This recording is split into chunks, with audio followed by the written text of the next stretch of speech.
Hello everyone, welcome to love physics channel.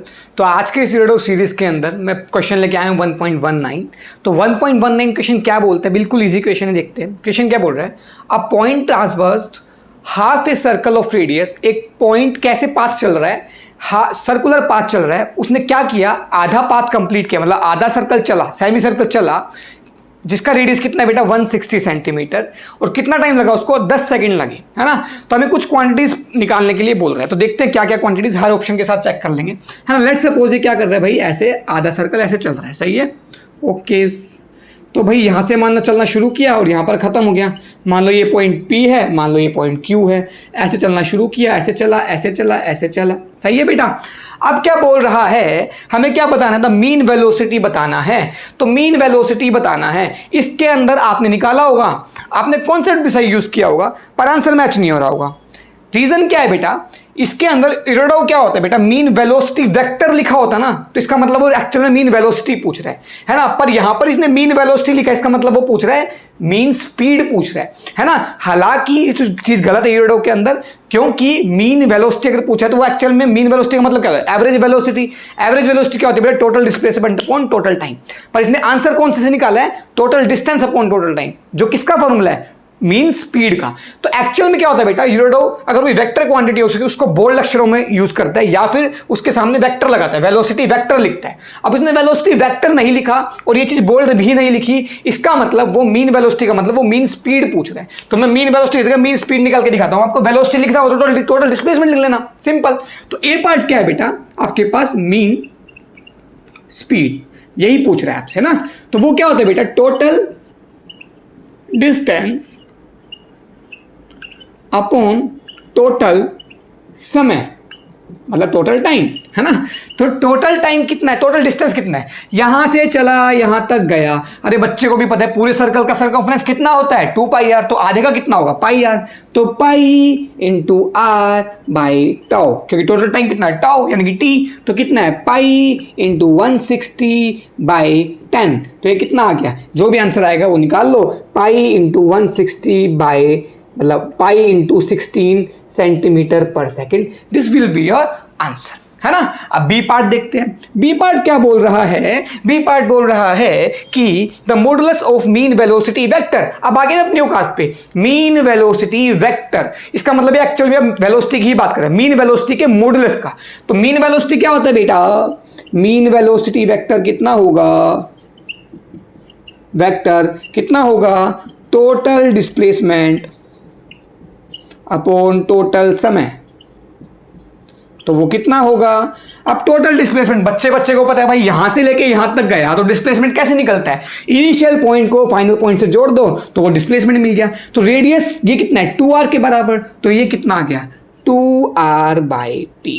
तो ये कितना आ गया, 320 बाई 10 सेंटीमीटर पर सेकेंड। इसका मतलब 32 centimetre per second will be your answer for B part. Okay, C part बड़ा अच्छा है। सी पार्ट में क्या बोला, the modulus of mean vector of the total acceleration. हमें क्या बताना है, टोटल एक्सेलरेशन का एवरेज लेकर उसका मोड लेना है। अच्छा, यहां पर मॉडुलस तो मैंने कहीं यूज ही नहीं किया। अरे मॉडुलस क्यों नहीं यूज किया, क्योंकि ये जो मैं निकाल रहा हूं 32 सेंटीमीटर पर सेकंड, ये मोड की बात करूं, क्योंकि मीन वेलोसिटी की तो एक डायरेक्शन भी होगी जो कि यहां से शुरू हो यहां पर है, यानी कि ईस्ट की तरफ डायरेक्शन है, पर मैंने कहीं डायरेक्शन का जिक्र किया ही नहीं, इसका मतलब मैं मॉडुलस की ही बात कर रहा हूं। अब सी पार्ट क्या बोलता है कि हमें क्या बताना है, एवरेज एक्सेलरेशन का क्या बताना है, मॉडुलस। अब एक्सेलरेशन किसने क्या बोला कि एक्सेलरेशन क्या है, टेंजेंशियल है, ऐसे फिर ऐसे फिर ऐसे, मतलब इसकी स्पीड हर सर्कमफ्रेंस के अकॉर्डिंग बढ़ती जा रही है, टेंजेंट के अकॉर्डिंग बढ़ती जा रही है स्पीड, है ना।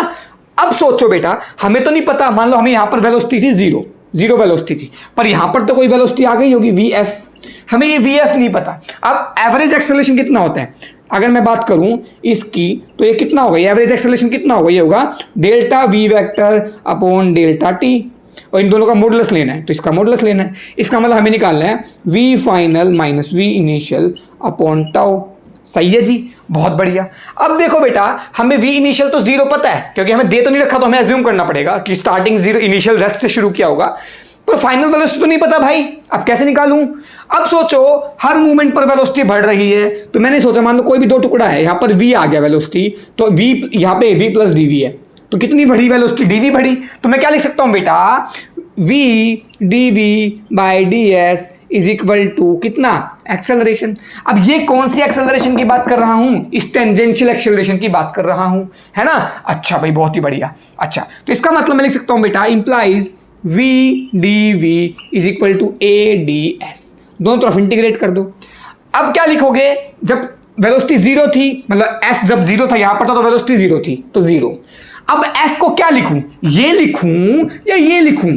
अब कहेगा सर डिस्प्लेसमेंट तो ये है, अरे डिस्प्लेसमेंट ये सही है, पर मैं किसके अलोंग इंटीग्रेट कर रहा हूं, इसके अलोंग इंटीग्रेट कर रहा हूं, हर पार्ट को, इन छोटे छोटे पार्ट्स को इंटीग्रेट कर रहा हूं। तो मेरे अकॉर्डिंग जो डिस्प्लेसमेंट हुआ वो यही हुआ। इस छोटे से का डिस्प्लेसमेंट कितना है, इतना, तो टोटल का डिस्प्लेसमेंट इनका जोड़ सम हो गया, और ये सम कितना है बेटा, पाई इंटू आर।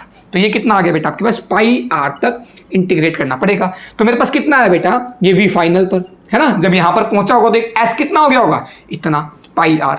तो मेरे पास कितना आ गया बेटा, ये आ गया वी फाइनल का स्क्वायर इज इक्वल टू, ये 2 इधर आ गया, ए बाहर आ जाएगा क्योंकि एक्सेलरेशन छोटे से के लिए कांस्टेंट टेंजेंशियल एक्सेलरेशन तो बाहर निकल गया। तो कितना आया, 2 पाई आर, और कितना आएगा, ए। अच्छा, अब ना तो मुझे ए पता ना ही मुझे वी फाइनल पता, तो क्या करूं मैं, अटक गया भाई साहब, अटक गया। तो एक और तो इक्वेशन लगा सकता हूं मैं, क्या, D V by D T is equal to acceleration, है ना, ये भी तो लगा सकता हूं। तो मैं लिख सकता हूं D V is equal to A D T. तो जब जीरो टाइम था तो वेलोसिटी जीरो थी, फाइनल वेलोसिटी थी तो टाइम टाउ हो गया, है ना। कितने बार टाइम, ये वी फाइनल वेलोसिटी कब है, यहाँ पर, और यहाँ पर कब पहुंचा, टाउ टाइम पर। तो मैं लिख सकता हूं बेटा V final is equal to A into tau. एक इक्वेशन यहां से आ गई। दूसरी इक्वेशन, पहली इक्वेशन मैंने क्या किया, दूसरी इक्वेशन में से एक्सेलरेशन वैल्यू उठाई, तो यहां से लिख सकता हूं V final by tau is equal to acceleration, और मैंने उठा के डाल दी यहां पर। तो मेरे पास क्या आया बेटा, मेरे पास आ गया वी फाइनल का square is equal to 2 pi R, और एक्सेलरेशन कितना है बेटा, वी फाइनल बाय टाउ। ये आ गया बेटा, है ना। तो मेरे पास वी फाइनल कितना आ गया, यहां से वी फाइनल आ गया बेटा मेरे पास 2 पाई आर बाय टाउ, है ना। तो वी फाइनल इतना आ गया। अब मेरे को क्या निकालना था, V final minus V initial by tau. तो वी फाइनल मेरे पास इतना आ गया, डायरेक्शन की हमें बात करनी ही नहीं, तो सिंपल हमने वी फाइनल का मैग्नीट्यूड पुट किया, ये जीरो जीरो है ही, तो मेरे पास आंसर क्या आ गया बेटा, वी फाइनल बाय टाउ, है ना। और मैग्नीट्यूड ऑफ वी फाइनल कितना है, ये है इतना। तो 2 पाई आर बाय, एक टाउ यहां पर और एक टाउ पहले से है, तो कितना आंसर आया, 2 पाई आर बाय टाउ का स्क्वायर। सारी वैल्यूज आपके पास है, टाउ आपके पास 10 है, आर आपके पास 160 सेंटीमीटर है। तो you will find your answer for C part. I hope आपको तीनों पार्ट अच्छे से क्लियर हुए होंगे। आई होप आपको क्वेश्चन की फील आई होगी। तो मिलते हैं अगली बार नेक्स्ट क्वेश्चन के साथ अगली वीडियो में, तब तक के लिए बाय बाय, टेक केयर, अलविदा।